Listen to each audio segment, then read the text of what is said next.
오늘은 믿음의 첫걸음이란 제목으로 함께 말씀 나누도록 하겠습니다. 말씀에 은혜 받고 도전 받고 위로 받으시는 귀한 분들 되시길 소망합니다. 오늘은 물질, 우리가 재물이라고 할 수 있는데요. 재물에 대한 예수님의 말씀을 나눠보고자 합니다. 좀 더 구체적으로는 이 재물과 물질에 대한 우리의 태도가 어떠해야 되는지 살펴보고 또 염려와 믿음에 대해서까지도 살펴보고자 합니다.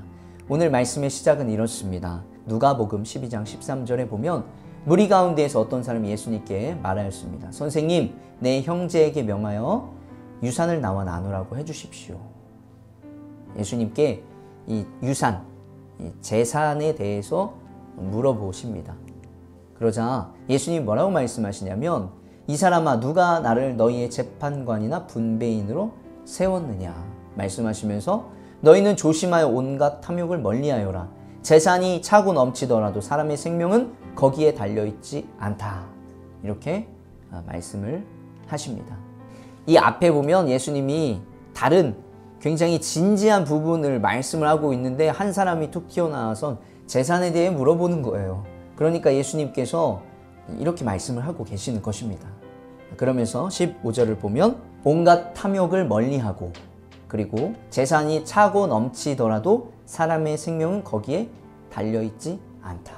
이 윌리엄 핸드릭슨이라는 신약학자이자 주석가이신 분이 이렇게 말씀하셨어요. 진실로 하나님을 공경하는 사람은 부자가 되는데 관심이 없다. 왜냐하면 그는 세상이 줄 수 없는 더 큰 풍요로운 자원을 소유하고 있기 때문이다. 제가 이걸 보면서 어떤 생각이 들었냐면, 1차적으로는 어떤 생각이 들었냐면, 야, 이분 참 대단하신 분이다, 이런 생각이 들었습니다. 그러면서 또 어떤 생각이 들었냐면, 부자가 되는데 관심이 없는 사람이 과연 얼마나 있을까, 이런 생각이 들었습니다. 그러니까 대단하신다는 거죠. 우리가 이렇게까지 아예 관심이 없고 아예 생각이 없는 사람들이 누가 있을까요? 저는 그런 생각이 들었습니다. 재물에 대해서 욕심이 없고 관심이 없는 사람이 과연 얼마나 될까? 우리는 하나님을 믿는다고 하지만 그렇다고 해서 이 세상을 살아가면서 필요한 물질을 포기하기는 너무나 어려운 것이에요. 예수님의 말씀은 탐욕을 멀리하라고 말씀하시면서 그보다 더 중요한 것이 있다, 이렇게 말씀하시는 것이 아닐까. 즉, 탐욕은 우리에게 있지만 탐욕을 어떻게 하라고요? 멀리해라. 탐욕이 없을 수는 없다는 거예요. 그러나 좀 멀리하고 그보다 더 중요한 것이 있다. 그보다 더 중요한 것은 바로 사람의 생명이다. 이 말씀을 하고 있다라는 것이에요. 그러면서 오늘 함께 나누고자 하는 말씀 첫 번째는 무엇이냐면, 재물보다 사람의 생명이 더 중요하다라는 것입니다. 같이 한번 따라해 볼까요? 재물보다 생명이 더 중요합니다. 이 말씀을 하시면서 이 부자의 비유에 대해서 말씀을 하고 계세요. 돈이 아무리 많은 부자라고 하더라도 일찍 죽고 그 돈을 누리지 못하면 결국은 아무것도 아니라는 거예요. 부자는, 제가 오늘날로 비유를 한번 더 비유를 비유해 보겠습니다. 부자가 있어요. 오늘날 가장 돈이 되는 게 물론 직접적인 돈일 수도 있겠지만, 부자는 어떤 부자냐면 요새 가장 이 화폐 가치가 큰 것이 무엇일까요? 금이라고 하잖아요. 금. 금 한 돈에 얼마인지 아세요? 알고 계신 분은 이제 돈의 흐름에 대해서 알고 계시는 건데, 10여 년 전에 20만 원 이렇게 하지 않았나, 이런 생각이 들어요. 골드바를 만든대요, 요새. 골드바. 이렇게 작은 것도 만들고 큰 것도 만드는데, 이 영화 같은 데에서 보면 금고에 골드바가 잔뜩 넣어져 있잖아요. 그런 사람이에요. 은행도 못 믿어서 골드바를 만들어서 그 금고에다가 돈을 넣어놓고 있는 그런 부자입니다. 그래서 지금 한 금고가 꽉 찼어요. 하나 금고를 더 산 거죠. 그러면서 야, 이제 매일매일 이 사람의 기쁨은 뭘까요? 골드바 한 번씩 열어보면서 보고, 금고 한 번 열어보면 와, 이러면서 이 사람의 낙이지 않을까 싶습니다.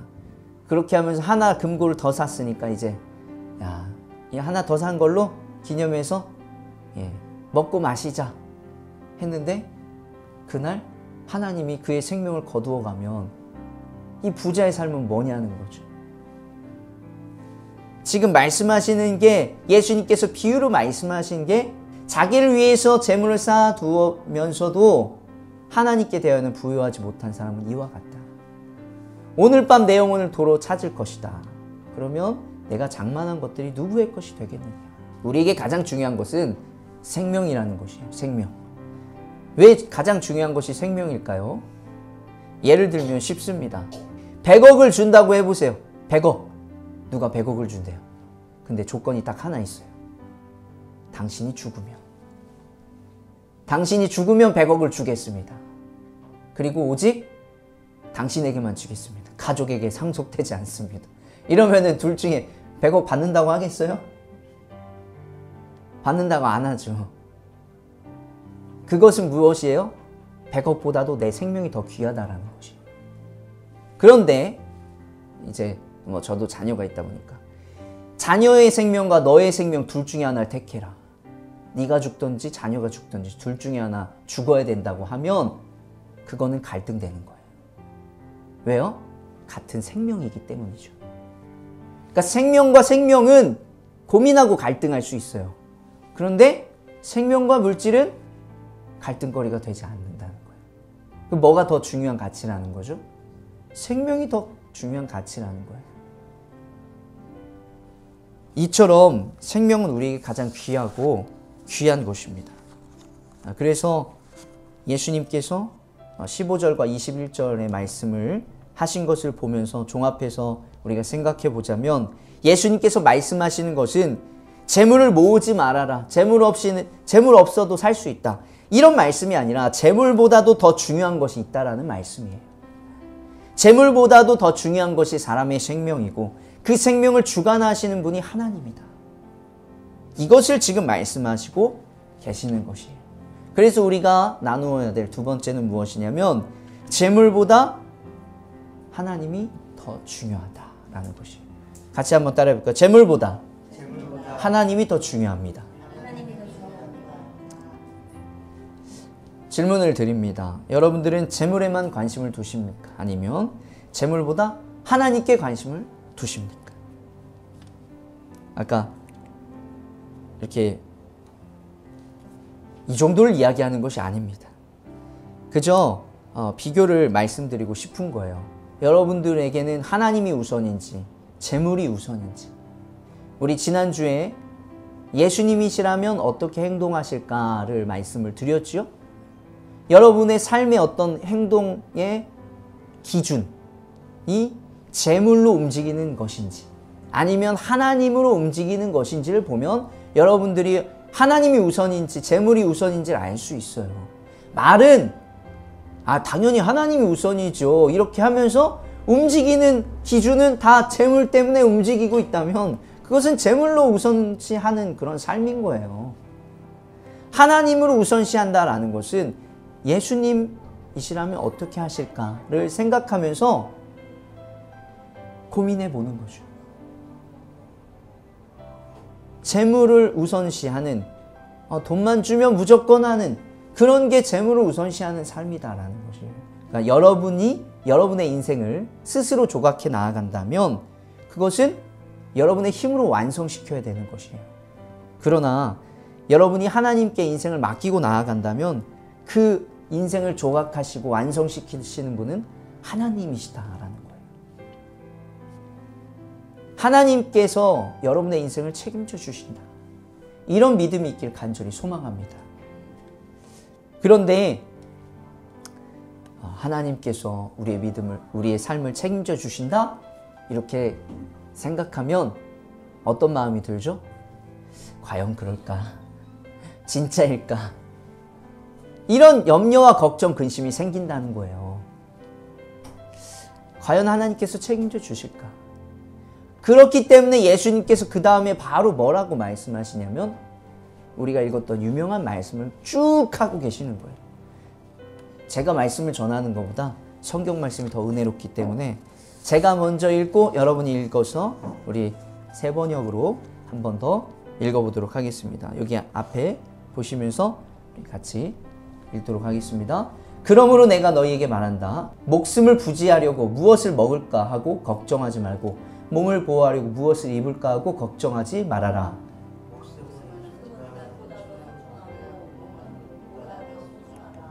까마귀를 생각해 보아라. 까마귀는 씨를 뿌리지도 않고 거두지도 않고 또 그들에게는 곡간이나 창고도 없다. 그러나 하나님께서는 그들을 먹여주신다. 너희는 새보다 훨씬 귀하지 않으냐. 너희 가운데서 누가 걱정한다고 해서 제 수명을 한순간을 누릴 수 있느냐. 너희가 지극히 작은 일도 못하면서 어찌하여 다른 일들을 걱정하느냐. 수고도 하지 아니하고 길쌈도 하지 않는다. 그러나 내가 너희에게 말한다. 자기의 온갖 영화로 차려입은 솔로몬도 이곳 하나만큼 차려입지 못하였다. 믿음이 적은 사람들아, 오늘 들에 있다가 내일 아궁이에 들어갈 풀도 하나님께서 그와 같이 입히시거든. 하물며 너희야 더 잘 입히지 않으시겠느냐. 그러므로 너희는 무엇을 먹을까 무엇을 마실까 하고 찾지 말고 염려하지 말아라. 이런 것들은 다 이방 사람들이 추구하는 것이다. 너희 아버지께서는 이런 것이 너에게 필요하다는 것을 아신다. 그러므로 너희는 그의 나라를 구하여라. 그리하면 이런 것들을 너희에게 더하여 주시리라. 두려워하지 말아라. 적은 무리여. 너희 아버지께서 그의 나라를 너희에게 주시기를 기뻐하신다. 너희 소유를 팔아서 자선을 베풀어라. 너희는 자기를 위하여 나이 가지지 않는 주머니를 만들고 하늘에다가 없어지지 않는 재물을 쌓아두어라. 거기에는 도둑이나 종의 피해가 없다. 같이 있습니다. 너희의 재물이 있는 곳에 너희의 마음도 있을 것이다. 아멘. 우리가 아까 이야기했던 것처럼 지금 시대가 어느 시대인데 물질 없이 물질보다 하나님을 더 신뢰하며 살아가야 된다는 것인가. 물질이 없으면 살기가 얼마나 힘든데 하나님께 다 맡길 수 있을까. 이런 염려와 걱정이 자연스럽게 우리에게 찾아온다는 거예요. 근데 예수님께서는 어떤 것을 말씀하시냐면 이게 다 어떤 것의 문제라는 거예요? 믿음의 문제라는 거예요. 한번 믿어보라는 거죠. 하나님을 한번 믿어봐라. 하나님께서 책임지실 것을 믿어보아라. 지금 이 말씀을 하고 있는 겁니다. 우리의 믿음이 언제 조금씩 성장할까요? 내가 맡겨보았더니 살아갈 수 있네? 하나님께서 채워주시네? 하나님께서 책임져 주시네? 이런 것들을 경험하고 경험해야 조금씩 하나님께 내어드릴 수 있는 거예요. 처음부터 모든 것을 다 내어드릴 수는 없습니다. 이런 염려와 걱정이 오는 것은 당연하다라는 거죠. 그런데 예수님께서는 오늘 말씀 나눌 세 번째는 무엇이에요? 재물에 대해 염려와 걱정을 하지 말아라. 이 말씀을 하고 있는 것입니다. 같이 한번 따라해 볼까요? 걱정과 염려하지 맙시다. 예수님 뭐라고 말씀하세요? 걱정한다고 달라지는 거 하나도 없다. 네가 걱정한다고 해서 뭐 키가 달라지냐 이야기를 하는 것이에요. 하나님께서는 우리를 너무 귀하게 여기신다. 하나님의 살아계심을 믿고 있다면 우리는 걱정할 필요가 없다는 거예요. 무엇을 마실까? 무엇을 입을까? 걱정하지 말아라. 하나님을 믿으면서 부족한 것은 구하라는 거예요. 하나님께서 주시겠다는 거죠. 그러나 하나님보다 재물을 더 사랑하면서 하나님께 재물만 구하지 말라라는 거예요. 우선시 돼야 되고 먼저 돼야 될 것은 하나님이시고 하나님의 나라라고 말씀을 하고 있는 거예요. 그래서 네 번째로 우리 마지막으로 살펴볼 것은 결국은 먼저 하나님의 나라를 구해야 된다는 것이에요. 같이 한번 따라해 보겠습니다. 먼저 하나님의 나라를 구하겠습니다. 예수님께서는 재물에 대해 말씀하시면서 없애라 버려라 이렇게 말씀하지 않으십니다. 재물보다 더 중요한 게 있다라는 거예요. 재물보다 하나님이 더 중요하고 재물보다 하나님의 나라가 더 중요하다라는 거죠. 우리를 귀히 여기신 하나님께서 그 염려를 책임져 주실 텐데 그렇기 때문에 우리는 먼저 하나님의 나라를 위해 살아가라 이렇게 말씀하고 계시는 것입니다. 말씀을 마무리합니다. 결국 재물에 대한 고민도 그리고 염려도 어떤 문제? 믿음의 문제라는 거예요. 하나님을 믿고 신뢰하는 만큼 반대로 염려와 걱정은 줄어들어요. 왜요? 하나님께서 우리들의 삶을 책임져 주신다고 말씀하시기 때문이에요. 이 미국의 흑인 해방 운동가이자 목사님이신 마틴 루터 킹 주니어, 우리 유명하신 분이죠. 이렇게 말씀하셨어요. 믿음은 계단 전체가 눈에 들어오지 않을 때라도 첫 걸음을 내딛게 한다. 우리가 하나님을 믿는 사람으로서 믿음의 첫 걸음을 내디어 보시길 소망합니다. 하나님과 함께 한 걸음 한 걸음을 떼어 보시길 소망합니다. 반대로 아까 걱정과 고민이 또 있으신 분들 있을 수 있어요. 지금 내 형편이 하나님께 맡기고 나아갈 형편이 아닙니다. 제가 얼마나 힘든데 하나님께 맡기라는 말씀을 하십니까? 이렇게 말씀하시는 분들도 있어요. 여러분이 지금까지 열심히 노력해서 살아온 결과가 거기밖에, 그만큼밖에 안 되기 때문에 하나님께 맡겨보라는 얘기예요. 여러분이 최선을 다한 결과가 그 정도밖에 안 되면 또 다른 방법을 한번 택해볼 필요도 있지 않을까요? 믿음의 위대한 신앙인들도 지금 말하잖아요. 계단 전체가 보여서 걸어가는 게 아니라는 거예요. 우리라고 저라고 계단이 다 보입니까? 보이지 않아요. 그런데 첫걸음을 내딛는 게 믿음이다. 계단을 올라가는 게 믿음이다. 그럴 때 올라가면 어떻게 되는 거예요? 옆에서 하나님께 손 붙잡아 주시고 같이 올라간다는 거예요. 믿음은 계단 전체가 눈에 들어오지 않을 때라도 첫걸음을 내딛게 한다. 믿음으로 계단의 첫걸음을 내딛는 분들이 되시길 간절히 소망합니다. 한 걸음 한 걸음 주님과 함께 나아가실 수 있는 귀한 분들 되시기를 주의 이름으로 축복합니다. 아멘.